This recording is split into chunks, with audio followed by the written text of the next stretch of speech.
Considerado desde hace mucho el percherón de los motores de combustión interna, el motor diésel difiere del de gasolina en un aspecto importante.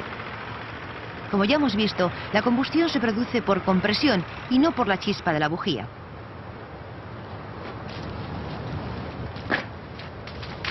A pesar de ello, la diferencia en los sistemas auxiliares de un motor diésel, el sistema de carburación y la eliminación de los gases de escape no es tan grande como sería de esperar. El combustible va en un depósito lejos del motor. Una bomba lleva el combustible desde el depósito hasta el motor. El aire es absorbido por el movimiento descendente de los pistones y pasa por un filtro antes de ir al colector de admisión y a las cámaras de combustión. Un colector y un tubo de escape llevan los gases quemados a través del silenciador a la parte de atrás del vehículo.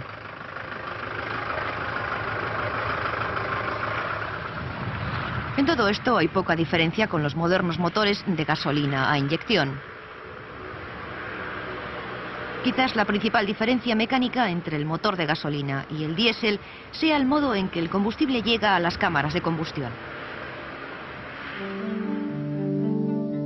Aunque el motor diésel también es de inyección, el sistema no funciona igual que en los motores de gasolina.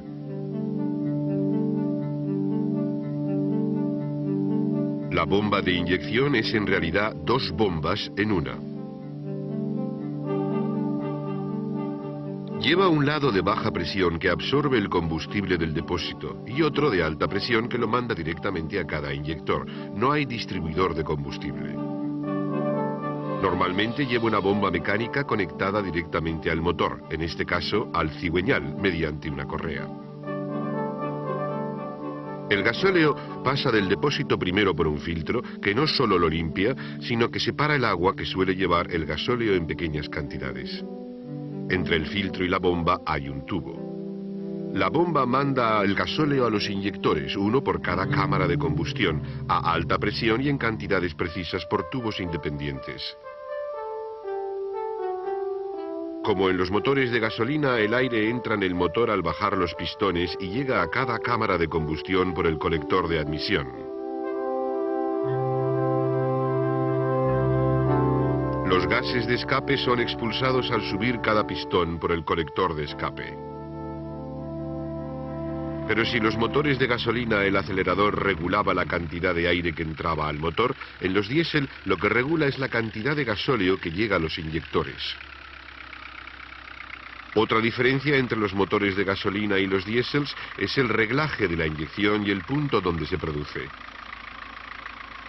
En los motores diésel el gasóleo se inyecta directamente en la cámara de combustión cuando el aire está totalmente comprimido por el pistón y por tanto muy caliente.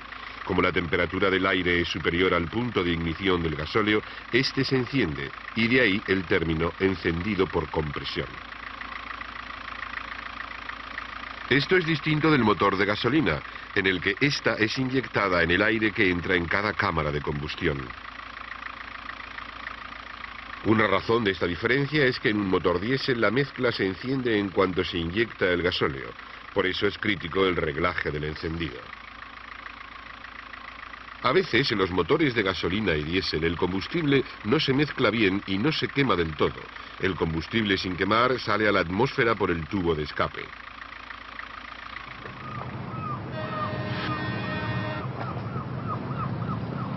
A medida que crece la preocupación ecológica, la atención se ha centrado en este y en otros ingredientes de los gases de escape. Si un combustible absolutamente puro se quema del todo, los únicos residuos son agua y dióxido de carbono no tóxico. La pega es que la gasolina y el gasóleo no siempre se queman del todo, ni son totalmente puros. Son las impurezas y el combustible sin quemar los que forman los gases tóxicos, sobre todo monóxido de carbono y óxidos de nitrógeno, aunque los fabricantes ya han conseguido reducir mucho las emisiones. Pero comparemos las emisiones de un motor de gasolina y un diésel y veamos cómo se tratan hoy día. Los motores diésel emiten partículas de hollín microscópicas y dióxido de azufre, que, como los óxidos de nitrógeno, contribuyen a la lluvia ácida.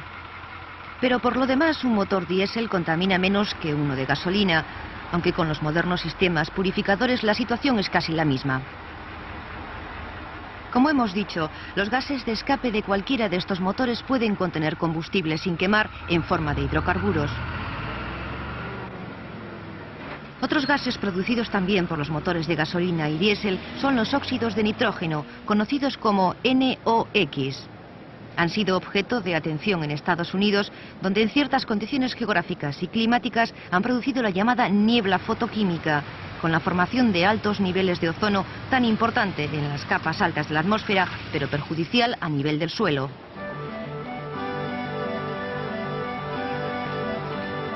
En Europa, el monóxido de carbono o CO de los gases de escape, mucho mayor en los motores de gasolina, se considera muy perjudicial. El CO es un gas incoloro, inodoro, y como los hidrocarburos procede de la combustión incompleta. El monóxido de carbono es muy peligroso en altas concentraciones, aunque generalmente no lo es a los niveles que se producen en un coche o en la calle. Para eliminar estos gases nocivos del escape se han probado ingeniosos sistemas, entre ellos la tecnología de combustión pobre de Ford. Pero sobre todo sobresale uno de ellos: el convertidor catalítico. A diferencia de su versión diésel, el catalizador de gasolina exige una relación aire-combustible muy especial, 14,7 a 1 en peso, porque 14,7 es la relación teórica perfecta que quemaría toda la mezcla sin dejar oxígeno. Lo que se hace es que la relación oscile más o menos alrededor de ese 14,7. En la próxima sección veremos cómo se consigue. Pero esa fluctuación hace que los gases de escape contengan en un momento más oxígeno y en otro menos. Y eso es lo que necesita el catalizador: más oxígeno para quemar todos los hidrocarburos y el monóxido de carbono, y menos para convertir los NOx en nitrógeno, un gas inerte. La pared de nido de abeja se recubre de un catalizador, normalmente platino. Cuando pasan por allí los gases de escape, en la superficie del catalizador se producen las reacciones químicas.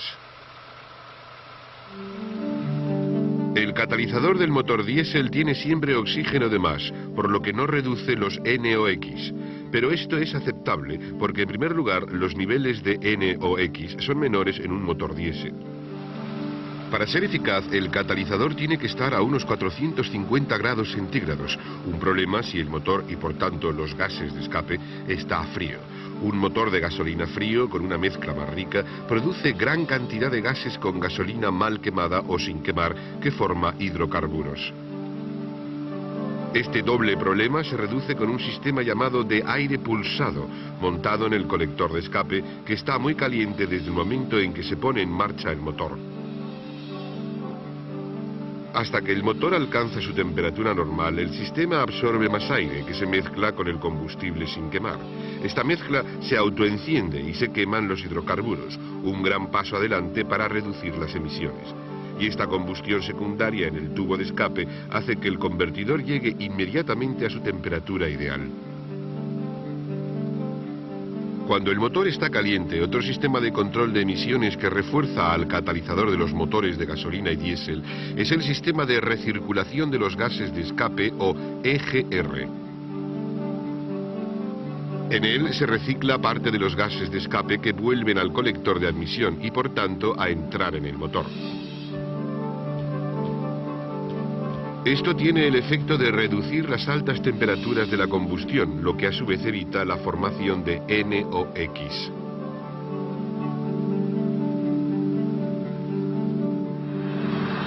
Recientemente, las compañías petrolíferas están contribuyendo a resolver este problema con la gasolina sin plomo. Como ya hemos dicho en una unidad anterior, generalmente se añadía plomo a la gasolina, otra impureza, para evitar la tendencia del motor a detonar. La detonación estaba causada por el recalentamiento de las cámaras de combustión, que hacía que la mezcla explotara antes de la chispa. Eso podía causar averías. Una pequeña cantidad de plomo evitaba eso, pero era expulsada con los gases de escape. Se llegó a temer que una mayor cantidad de plomo en el aire de las ciudades podría resultar peligrosa. Pero ya se han hecho grandes avances para controlar el proceso de combustión. Un motor moderno quema el combustible con tanta eficacia que ahora puede quemar gasolina sin plomo, sin detonar. Aparte de los productos mencionados, se producen otras emisiones. Los gases formados fuera de las cámaras de combustión tienden a concentrarse en el cárter. Estos gases pasan por un elemento llamado separador de aceite. En él se condensa el aceite mezclado con los gases que vuelve al cárter. Por su parte, los hidrocarburos pasan otra vez al colector de admisión y de ahí al motor, donde se queman.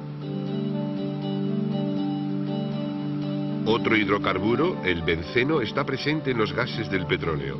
Al apagar el motor, en el depósito de gasolina se puede generar una alta concentración de gases. Estos gases pasan desde el depósito a un bote, donde se mezclan con gránulos de carbón, desplazando el aire que hay en el bote.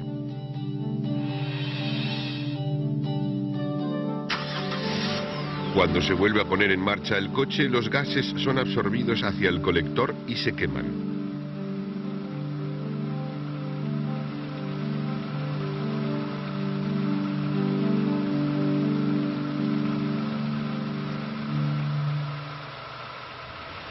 Como ya hemos dicho, la combustión completa convertiría el combustible en agua y dióxido de carbono, CO2. Pero últimamente el CO2 ha sido objeto de nuevas críticas como amenaza no solo para las personas, sino para todo el mundo, que se calentaría mediante el efecto invernadero.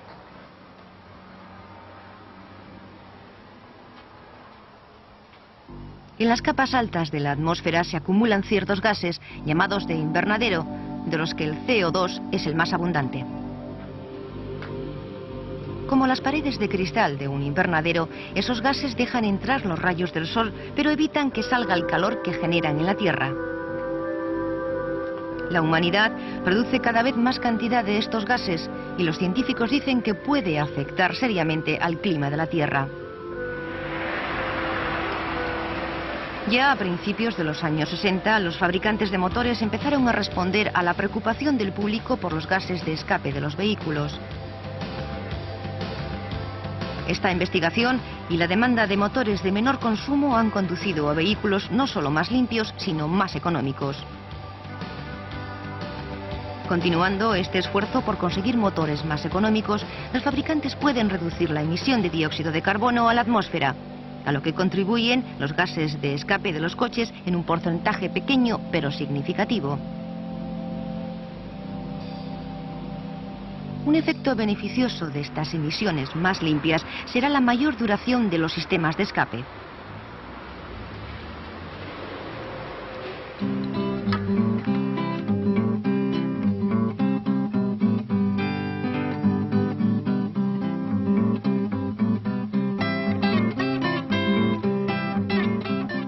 Tradicionalmente, la esperanza de vida del sistema de escape era relativamente corta en comparación con el resto del vehículo. Esto se debía a la gran corrosión producida por el agua, las sales, los ácidos de los gases y a la oxidación externa. Un resultado de la mejora de los gases de escape ha sido reducir esa corrosión interna. Estos sistemas auxiliares de los motores modernos, tanto de gasolina como diésel, tienen relativamente pocas revisiones. En el sistema de encendido de un motor de gasolina, la duración de las bujías se ha prolongado extraordinariamente. Las bujías de un Ford de 16 válvulas con doble árbol de levas se pueden cambiar cada 50.000 kilómetros frente a los 20.000 recomendados anteriormente. El cartucho del filtro de aire, tanto de los motores de gasolina como diésel, se debe cambiar a intervalos fijos porque por su naturaleza se puede obstruir con el polvo. El filtro de gasolina o gasóleo tiene también una duración fija, pasada la cual se debe cambiar. Pero por lo demás, estos sistemas auxiliares están diseñados para que duren mucho tiempo sin demasiado mantenimiento. En la sexta unidad de esta serie veremos cómo, siguiendo la demanda de los consumidores que exigían más rendimiento y eficacia en sus motores y el avance de la electrónica con motivo de la carrera espacial, Los motores de los coches están siendo cada vez más controlados por ordenador.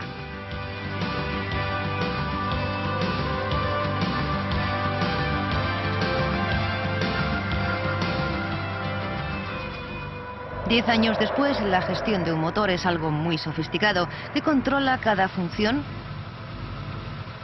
desde la carburación hasta el encendido o el control de emisiones.